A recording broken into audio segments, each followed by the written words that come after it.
Will these really help? I mean, it's space efficient. The Fart Huffer 9000. I think there was actually a statement made by some official or somebody related to the airline who designed it, where they were like, actually, the fart sniffing shouldn't happen, or it was literally some shit like, actually, unless a particularly powerful fart is made, there should be no such effect. Wouldn't a socialist world also have this type of innovation, but instead of for profit, it's for ecological issues? No, we should just stop having people fly. Flying is bad. There's no way for a plane to ever be electric. It's not possible to have a green plane. There's no battery in the world dense enough. You're always going to need to use combustion engines of some kind to move people. We just shouldn't. How do we get across oceans fast? Don't. I'm sorry. If you want to travel across land quickly, train. If you want to cross a plane across oceans quickly, then you'd better be willing to pay a lot of money, because we need some kind of disincentive to prevent people from flying. If it takes more than 6 hours to cross the United States of America, then fine. That's fine. That doesn't really hurt the quality of your life that much. The only people who would be negatively affected by this are like serial business travelers, which A, them, and B, what, like dignitaries? In which case, like, if there's some political importance to you traveling super fast, then yeah, you can have planes, but not like every time any Midwestern family wants to go anywhere, they get in an airport and get in a plane. We don't need that. What about island nations? Boats! Or if they need to, planes. What if my family lives all over the world? Tough! I'm sorry! Sorry, this is a natural, logical limitation of technology. Start rowing. This is a shit take. No, it's not. No. You can't. The first of all, planes at their current ticket price are economically subsidized to airlines make barely any money, and this is after the government does everything in their power to make sure they're just barely able to keep these ticket prices above par so they can subsidize travel and tourism, for one. For two, this is being done in a world where we have basically no alternative to planes for any kind of long-distance travel. We don't really have a robust train network, and frankly, even in Europe, significant improvements could be made, and I see Europeans talk about it all the time. But in Europe, where there are good train networks, when you're traveling between like major EU cities or whatever, people don't fly. Why would you fly when there's a super convenient, comfy train that takes a bit longer, but like you don't have to go through TSA to get in a train or whatever. You can just like go to the station, get on board, and then you're on your way. You can walk around a train cabin. You have a laptop. Like it's a whole thing. You're wrong. Just give it 10 to 20 years and electric planes will be commercial. No, they won't. This is fake. This is not real. Currently, only small all-electric planes are viable. Yeah, like Cessnas or some shit. There is no way cross-oceanic travel could ever be done electrically unless there's some magic battery tech that comes about. That's not a thing. It would take 6 to 7 days by boat to get from New York to England. Then don't get between them.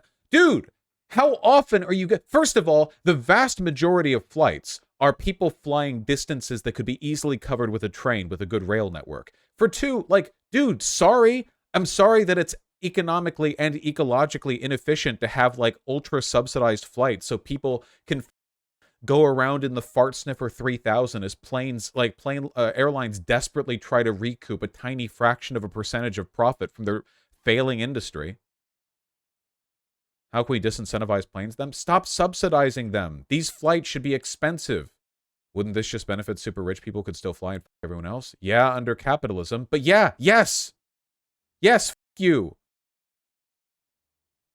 It's a luxury. Like, yeah, under our current system, only super rich people can get giant gas-guzzling yachts. The solution to this is not to subsidize the yacht industry so every proletarian can get a giant gas-guzzling yacht. Says the rich guy. I don't fly, if I can avoid it. What if I want a yacht? Then eat shit. Or be very rich, I guess. Hydrogen or non-pollutant fuels exist. Come on, man. Right now, the only long-distance planes that exist and are viable use fuel. Sure, if tech changes in the future and it becomes not, as much of an issue, then fine. Obviously, if my concerns here are like ecology and you know, the inefficiency of flight, and it's like, well, here's new tech that fixes that. Well, then there's new tech that fixes that. Not true. It's often a lot easier / cheaper to fly inter-EU than it is to take a train because they subsidize flights. Because they subsidize flying. Because every country in the world has collaborated to make it so that flying is the cheapest and easiest it can possibly be. It doesn't have to be that way. Yeah, and? Oh my God. Do you know what happens when you artificially subsidize an industry? You create negative externalities. The insane subsidization of meat in the United States now means that all restaurateur industries are reliant on you being able to get a $2 patty at a fast food restaurant, even though meat is ecologically destructive, environmentally unsustainable, and economically unsustainable, which is why these subsidies have to exist in the first place to allow these prices for the products that are sold. Boats are also ecologically destructive. Oh my God, dude. Are you guys being contrarian for no reason? Why not just make it totally illegal then? We could, sure, you could make it totally illegal, or you could stop subsidizing it and allow the market to level at a point where we can actually see what the real cost of taking a ticket used to be, or like what it should be. Tickets used to be insanely expensive to go everywhere. Why are meat and planes subsidized? Because the subsidies corporations insist to the government that subsidies should be made so there can be development in that industry. But the development they're referring to is partnering up with other industries to allow them to sell those products for relatively low prices so they can sustain other elements of the economy. Subsidized meat allows for the entire grocery and restaurateur industries in the United States to be cheaper than they would be otherwise, even though it's coming at the cost of your tax dollars, because that's what a subsidy is. Subsidies should be reserved for technologies where there legitimately does need to be like investment capital to allow the technology to grow, like green energy. I said green technology, like green tech, like solar, which is subsidized, but it's led to something. The subsidization of solar has led to the cost of solar plummeting. The subsidization of meat hasn't done anything but like artificially keep the price of meat down. How would immigration work without cross-oceanic travel? I haven't said ban it. I said get rid of the subsidies so that it costs what it costs. If you want to take a flight from A to B and you're crossing the ocean, I'm not saying it should be illegal. I'm saying that the government should no longer be spending tax dollars bloating an industry when I would rather those tax dollars be spent developing other technologies for travel, like trains, which, by the way, the vast majority of flights are taken across distances that a train could cover, okay? Not every flight is from Tokyo to Los Angeles, or vice versa. Most flights are from dipshits in the United States going to other places where there are dipshits in the United States. It's from A to B in the country, or in between countries that have a land border or a land crossing, where you could easily have contiguous rail networks. I'm not saying everyone should be isolated to their continent. Is it really that ridiculous? Airlines don't even pay zero duty on their fuel in the EU. It's so insane. Literally, like what the Aviation remains heavily subsidized with all parts of the sector, from airports to aircraft to airlines receiving state support. Any public money should come with green strings attached. The result of subsidies is artificially cheap ticket prices, which serve to drive up demand and reduce incentives for more sustainable aviation. Removing these subsidies is key to create more sustainable aviation sector. Some of the subsidies include aid given to airports by local, regional, and national authorities. Often this is in breach of EU guidelines concerning state aid. CO2 emissions. Airlines pay zero duty on their fuel. Tax exemptions on fuel and tickets. Plane tickets sold are exempt from value-added taxes. These subsidies total tens of billions of euro every year, money that could be reinvested in greening the economy or lowering labor taxes. Like, is this woke? So why don't we just disincentivize short-distance flights and remain the same for intercontinental flights? No! You will pay more for all of it. You. Hilarious how chat seems to think fixing climate change won't require sacrifices. Yeah, literally though, right?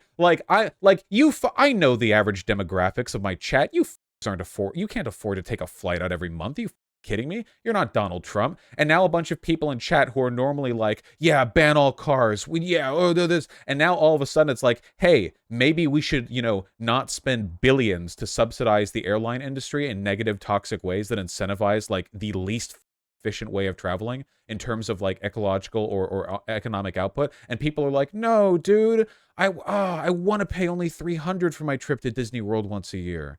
But poor people won't be able to fly. Poor people can't do lots of things. The solution to that isn't to let them do those things if they're bad. I refer to my super yachts. My first priority on what poor people should be able to easily afford is not flights. Genuine question on international travel. Why there isn't a great alternative to planes for international? Then take the plane. Just don't take it at subsidized prices. Planes are expensive. Maintaining them is expensive. What if they have family to see or a new job? What? It's like in one ear and out the other ear with you people. If a train can get there, take it. And if you want to cross in a way that only a plane can take you, you will pay an unsubsidized price. What if you have a new job, family to see? Then you will pay more. I'm just concerned with how it affects freedom of travel. The people who have issues with freedom of travel are not the people who are like hand-wringing over the difference between a artificially cheap flight and like a more expensive flight. Freedom of travel broadly has more to do with national borders and any available capital. It's whether people can drive or travel at all. It's not like, you know, massive damage would be done. Here's a great video on these issues. What's the deal with airlines? Oh, it's 46 minutes. Oh, from Some More News. Ah, well, Some More News clearly hates poor people. I'm sure he's going to talk about plane subsidies here as well. Frenchie, that's not degrowth. Oh my God. You guys do realize I also think that we should like reduce or eliminate the subsidies on meat and like corn syrup and shit, right? You know that too, right? You're aware of the fact that I also believe that, right? Even though it'll mean that your McDonald's burgers get a lot more expensive. Vosh is anti-poor. We should continue dedicating 50% of our land and billions of taxpayer dollars into artificially inflating the profits of a cabal of ultra-powerful fast food chains that make money by leeching people in with a bunch of like artificially flavored and sweetened meat homogenate that they get on the cheap because the taxpayer pays for them, effectively making McDonald's a publicly funded, privately controlled, hyper-subsidized machine for maintaining customer support. The millionaire Vosh, poor people can't do lots of things. That is true. That's my millionaire wisdom. That's how I got to be so rich, you know. It's me knowing that poor people often can't do things. That is true. See, there's a farmer agreeing with me. Kowalski from Nebraska. What's up, man? As a farmer, Vosh is right. I am trapped growing corn and raising cattle because the subsidized market makes any economic alternative too expensive. Yeah, look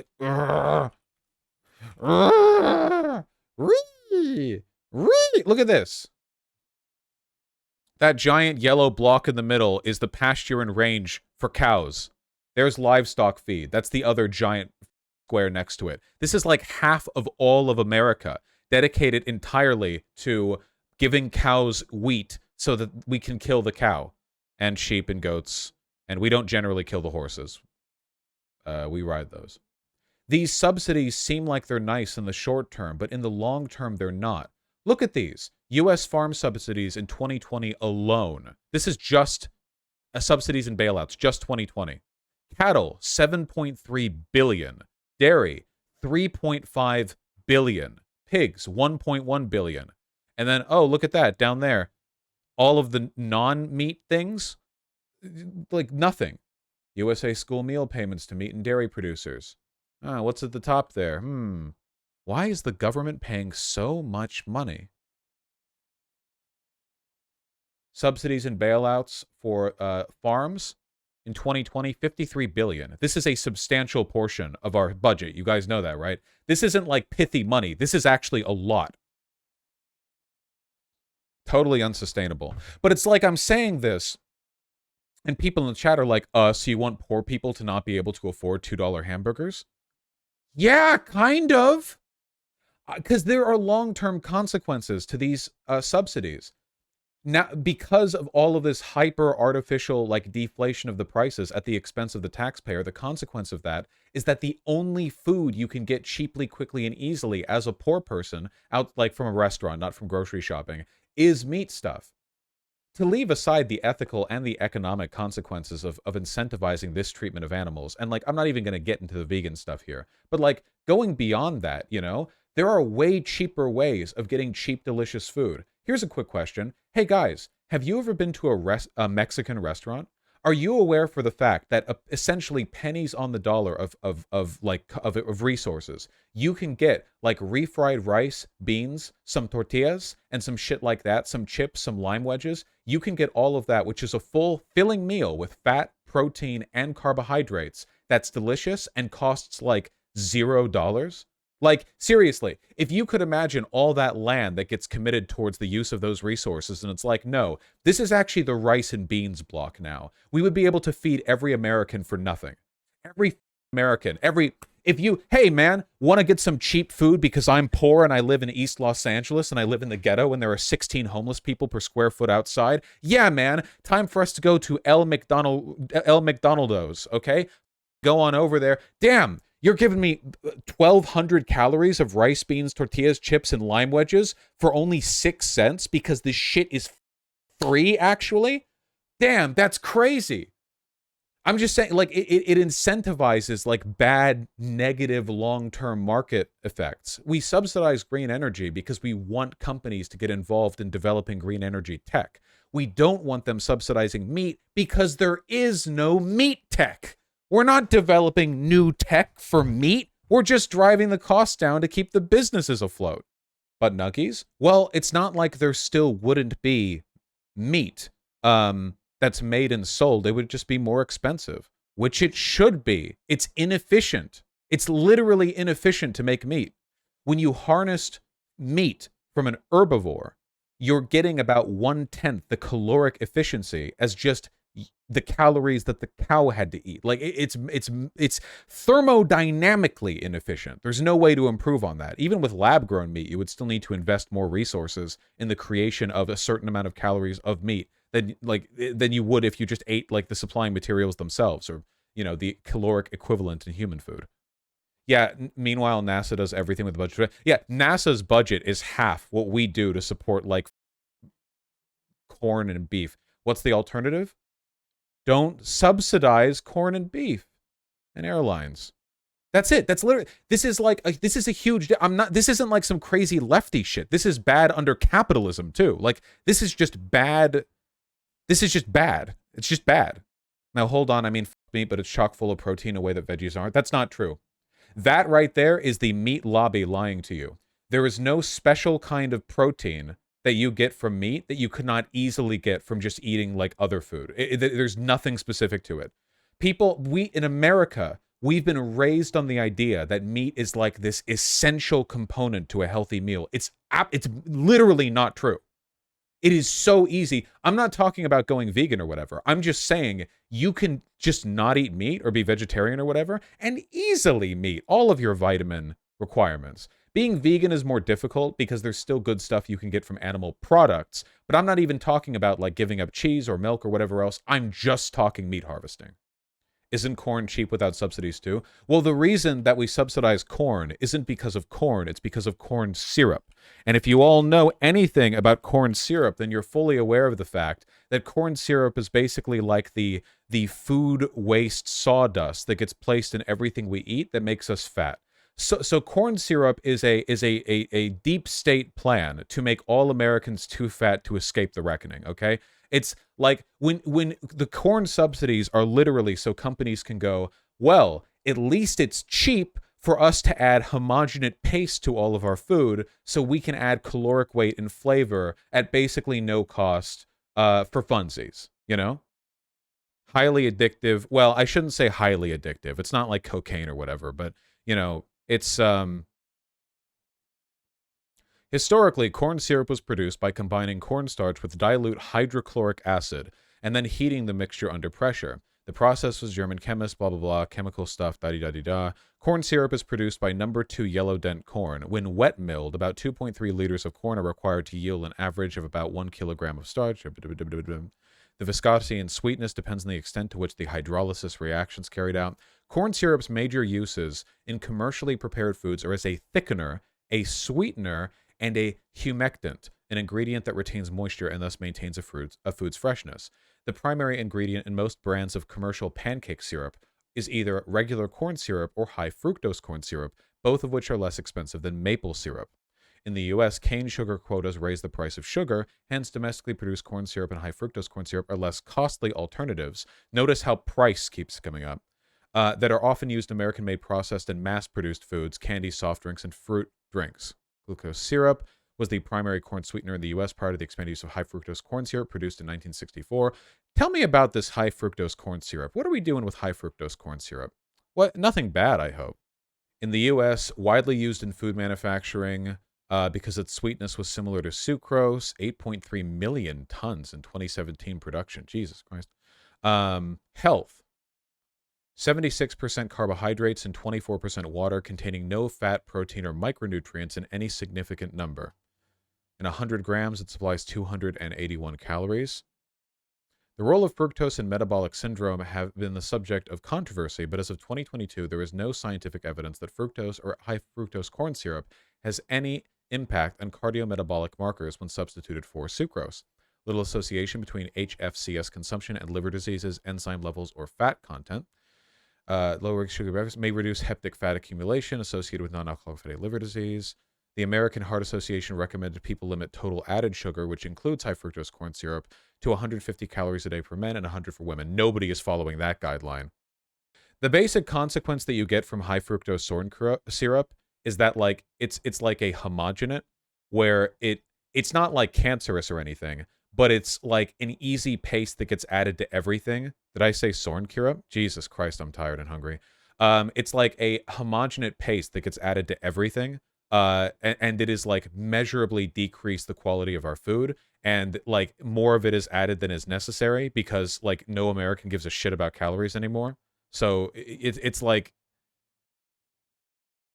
we like what? Why are we spending billions of dollars as the federal government to subsidize an industry to make the production of this cheaper so that food companies can put this in food rather than like the regular things that are in it?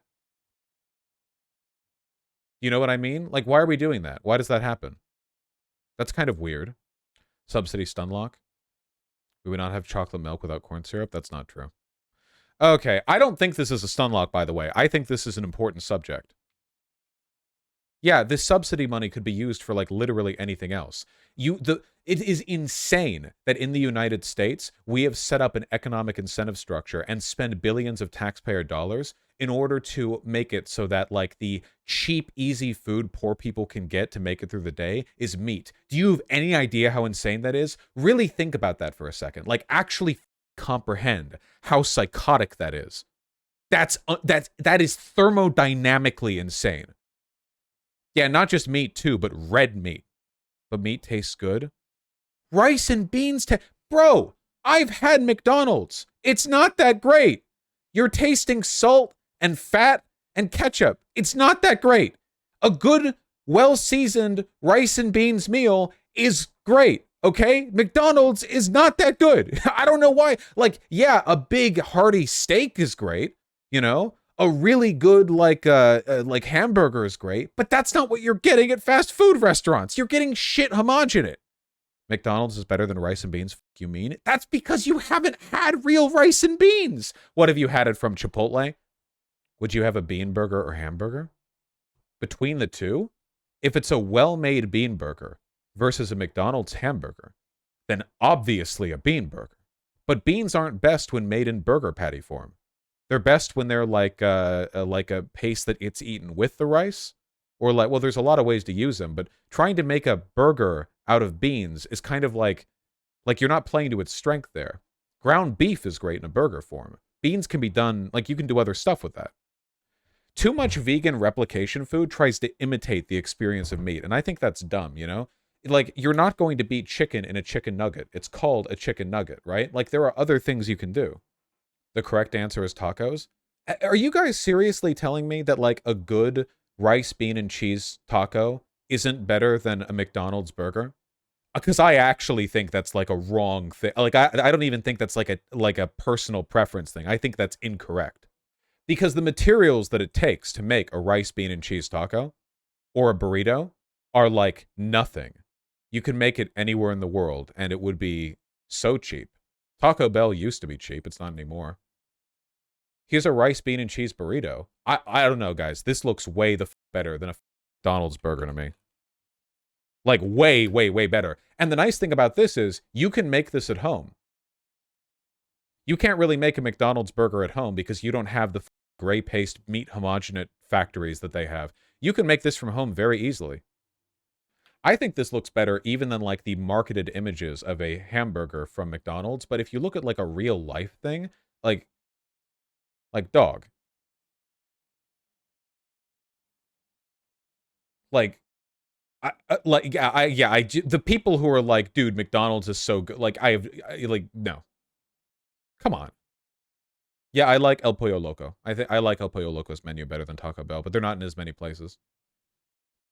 Taco Bell has a cheesy rice and bean burrito, but because Taco Bell is marketed to white people, they don't have proper, why does this look like it's been censored?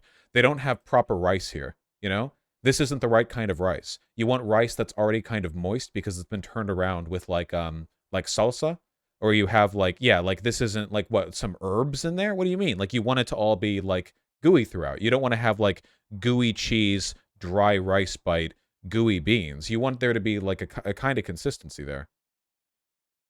This looks better. This rice looks like it would have more of a... They got rid of that rice years ago. So is this like the modern iteration? You want competing texture? You still have competing texture. You shouldn't have anything dry in a bite of a burrito. And right now we're still looking at fast food, by the way. This is still fast food. This is Taco Bell. We're not looking at like some like restaurant fancy pants shit. I still think this is way better than a McDonald's burger. Lamau, the rice tastes like weevils. What is wrong with you guys? Half of the people here, I swear to God, you guys are like your own personal version of like those people who can't drink water anymore because they've been drinking soda every day of their life for 8 years or something, and they literally like can't drink water and their brains are toasted. You guys are insane. You should not be socialists, okay? You are genetically Amerifat, all right? You are all Amerifats, okay? It doesn't matter whether or not you're fat or American. You're genetically, spiritually Amerifat. This is an Amerifat chat, okay? Americans have no taste and should not be able to comment on food. People say I have shit food takes, and I do because I'm autistic. But, like, I can't compete with some of the shit you guys are on. Okay, the point to all of this is that subsidies in these fields are bad because they economically prioritize really bad systems.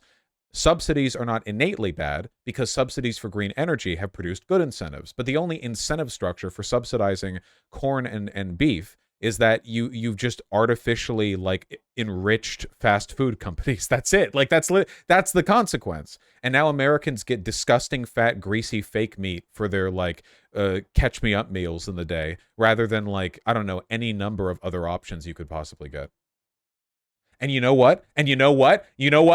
One other reason this is super fucked up, one other reason this is massively fucked up, is that these restaurants that serve these options will homogenize the prices to create an illusion of equality. But in reality, if you go over to like Chipotle or something and you get like a meat burrito and you at like cost of production, and then you got like a vegetarian burrito at cost of production, the vegetarian burrito should be like a third of the price. Literally.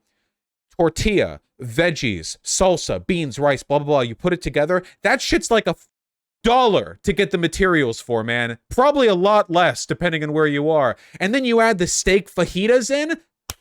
Instantly, the price goes up. But because Chipotle doesn't want to exclusively have people buying vegetarian options because that would create a weird imbalance in like the perceived quality and satisfaction of the foods that you offer. They raise the price of the vegetarian options to cover the costs of the more expensive meat options. When you buy a vegetarian meal at a restaurant, you're paying a price that is 2 or 3 times higher than it should be even under existing market subsidies because you're paying them back for the cost of the meat they spend money on. It fucks everything up. Food could be cheaper. So much cheaper. Make a Chipotle on stream, prove you're worthy. I don't like Chipotle. What's to stop businesses from selling veggies at an even higher markup? I mean, again, it's still capitalism. They would still be incentivized to lie and cheat or whatever. I'm not saying they wouldn't. I'm just saying that, like, as it stands right now, like, meat is so much more expensive than basically anything else that gets put into food, except for, I don't know, almonds, caviar, whatever else shit you guys are eating. That, like, dude, if you guys, wouldn't it be cool? Okay, let's say, all right, that, like, we did away with the subsidies and meat got more expensive. So now, like, a hamburger from McDonald's, like $5 instead of $2 or whatever the f it is. I haven't gotten one recently, okay? And it varies city to city, okay? If the trade-off for that was that you could get high-quality vegetarian meals, rice, beans, if you like veggies, go for veggies, cheese, whatever else, all of that for like $1, for like nothing, the way you can in a lot of other countries around the world. Guys, I've been to other places. You ever go to Mexico? You think you're paying the equivalent of $4 for like a rice and beans meal in a Mexican city? Maybe if you're like in downtown Mexico City, sure, okay. But generally, no. Nowhere. This just doesn't happen because it's free. It's rice and beans. You could get food for like nothing. You poors, you disgusting, dirty homeless people who I love. You, all of you who haven't donated this stream, who haven't done so because you're poor and you can't afford to. You could be busking and one person like me gives you a $5 bill and you could think, damn, this is like 4,000 calories of Mexican food. Yes, bro, that could be you. But instead, everything in our food economy is centered around meat and corn syrup production. And I'm not elitist for wanting to change that. If we subsidized rice, we could literally make it free. Oh, God, dude, you can grow rice like literally anywhere in the world. If you subsidized rice for the amount of money that we subsidize beef and corn syrup for, they would pay you at the grocery store for getting rice. You'd be, oh, can I have this like bag of basmati rice or whatever? And they'd be like, here, sure. Here's $2 from the federal government. Thank you for buying rice. Foreigners eating American food. Oh yeah, I saw this. There's a new trend in China where people make and eat spiceless white people lunch as a form of self-torture. Their commentary has me crying. White people food trending among Chinese workers. It's so confusing and outrageous to eat. It's so lawless and outrageous, a blogger wrote, adding that white people food is the lunch of suffering. However, many other netizens did not find the meals appetizing, noting they lacked flavor and took away the joy of eating.